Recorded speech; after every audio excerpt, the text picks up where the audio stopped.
Hey guys, welcome back. It is time for another Fret Buzz Jam of the Week and a lesson. I have really enjoyed your responses so far to the jams and lessons. It's been super encouraging, so I appreciate it. Thanks for subscribing. If you're coming from Fret Buzz and from Casino, I appreciate it greatly. Thanks for checking out the channel. If you dig it, hit like and subscribe. Hit the bell so you don't miss things. That being said, let's dive right in. All sorts of cool lessons coming up. You guys have been giving me great suggestions in the comments. I think we've got some pentatonic stuff coming up. We've got some slide stuff coming up. Somebody asked about double stops, so we'll do some double stops in different intervals and things like that. Today's is from a suggestion from a buddy of mine on Instagram. I guess I mentioned the term diatonic scale not long ago when I was talking about, I think, different modes or who knows? I don't know when I mentioned it, but apparently I did. He said he did not even know about diatonic things till I mentioned it, or wasn't really aware of that term. So today we're going to dive into that, what that means a little bit. Now the pentatonic scale, it literally means a 5-note scale, 5 tones. Diatonic means a 7-note scale, so 2 more notes than the pentatonic. Doesn't sound like a lot, but if you spread that out over, like if every pentatonic shape you add those 2 notes back in, you end up adding like 4 notes per shape, roughly. It can be it can change a little bit depending on where each shape starts. But, it gives you a lot more options. It seems like it's more than just 2 notes you're adding back in. And melodically, you get a lot of things that you're missing in the pentatonic shape. Now, let's talk through when you should use pentatonic, when you can use diatonic, and when you can't use diatonic. Because there are situations where you cannot throw those extra 2 notes back in, and it just sort of automatically sound right. You have to be a little more picky about when you're using your diatonic notes. So, that being said, let's start with talking about, when we play our pentatonic, a lot of times it looks like this. There's our 5 notes plus the 6th note that is sort of the octave, the E we started on. 1, 2, 3, 4, 5. And then there's E again. There's our pentatonic. There's the note we started on. If I did that major, and I talked about one of the other videos, major pentatonic sounds like My Girl.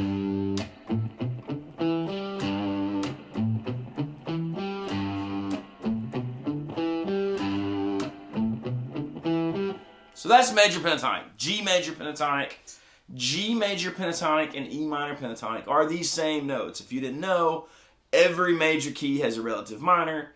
G's happens to be E. It is always the 6th note from a major scale. Now, major scale is a diatonic scale. So when I play that pentatonic scale, I got 1, 2, 3, 4, 5 notes.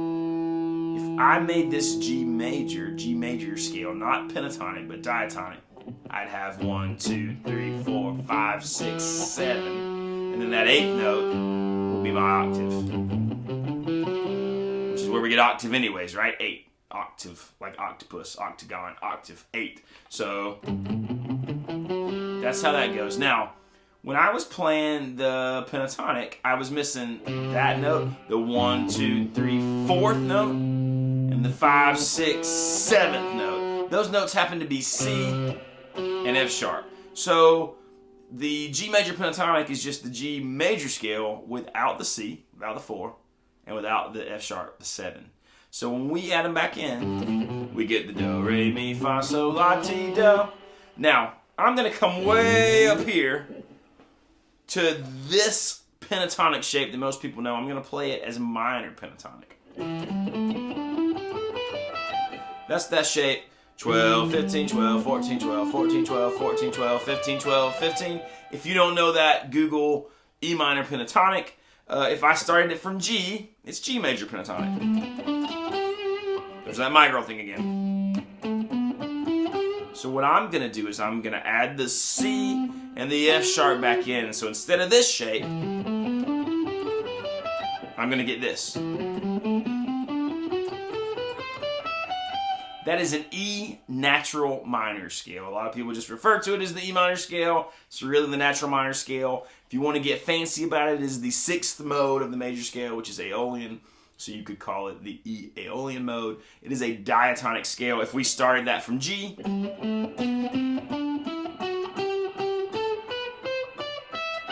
we get 2 octaves of G major. Do, re, mi, fa, sol, la, ti, do.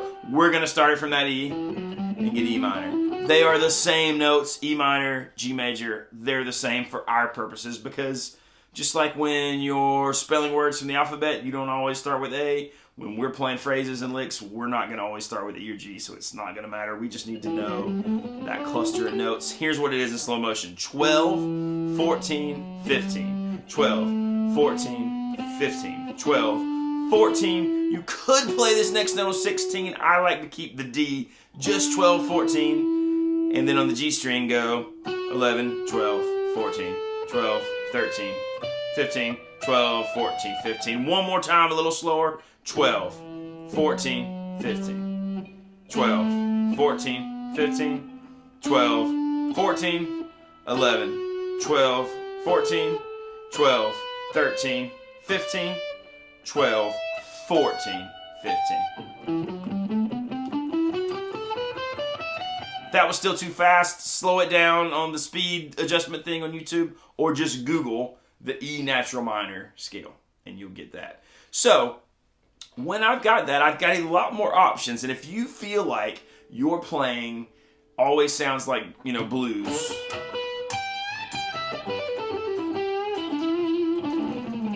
and you're trying to break out of that, you want to sound, you know, jazzier or more melodic, or you know, just not bluesy. And I remember being in that place in my playing where I like tried so hard to sound bluesy, and then it was like that's all I could do. Playing those extra notes, that C and that F sharp helped me a lot. Being able to do little half steps.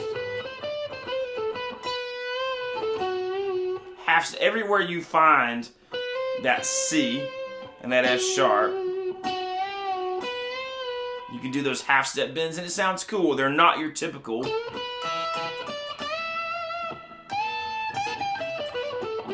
You know, those bluesy bends that we all do. They're different sounding.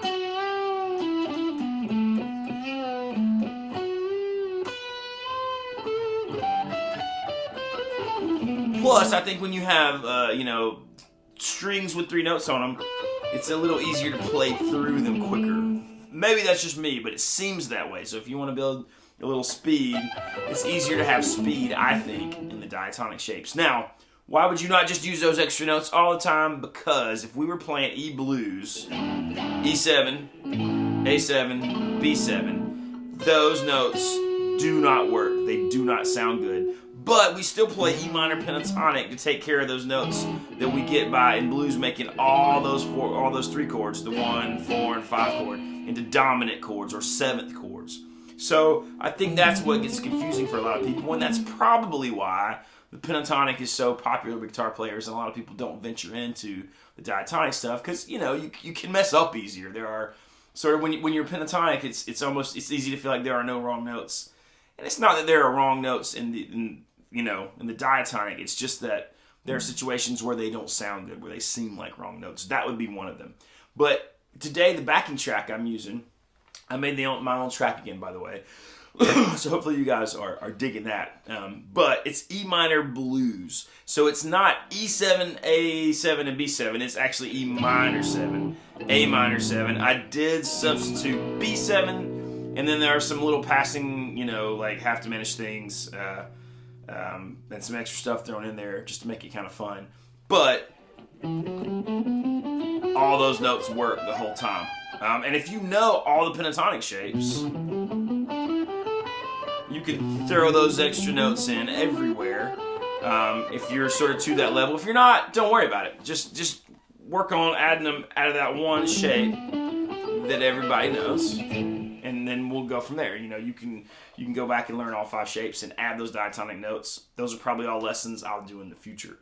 So let me know if that's something that interests you guys. I know someone already asked me about doing all 5 of the pentatonic shapes, so that is a lesson coming up soon. That might not be a jam one. That might just be a straight up lesson because That'll take a bit. But anyways, sorry this has been a long lesson. All that to say, that is diatonic versus pentatonic. You can use the diatonic over anything in E minor or G major. So not E blues. It won't work. It will not sound good. Don't try it. But anything E minor. So E minor blues is fair game. Or anything that was just like, E minor, C, G, D. Or in the key of G, those chords, the basic chords are going to be G, C, and D. E minor, A minor, B minor. Obviously there are more. There's exceptions. There's all kind of crazy things you can add. But those are your 6 basics. This will sound good over. So if you see a chord progression that's like G, E minor. Sorry. I didn't have the feedback protection off. My computer freaked out. So if you see something that's G, E minor, C, G, you can play all those extra notes. The F sharp is part of a D chord. The C obviously is part of a C chord, so it's cool to add those in. So anyways, all that being said, let's do the jam. By the way, thank you guys for watching the videos with the MagSlide stuff in it. MagSlide was cool enough to send me a discount code. So if you want a MagSlide, if you're interested in them, I'll put the discount code and their website in the description of this video. It's JROB, J-R-O-B 10.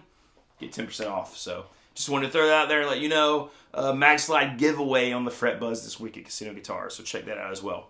All right, so here we go. Diatonic jam.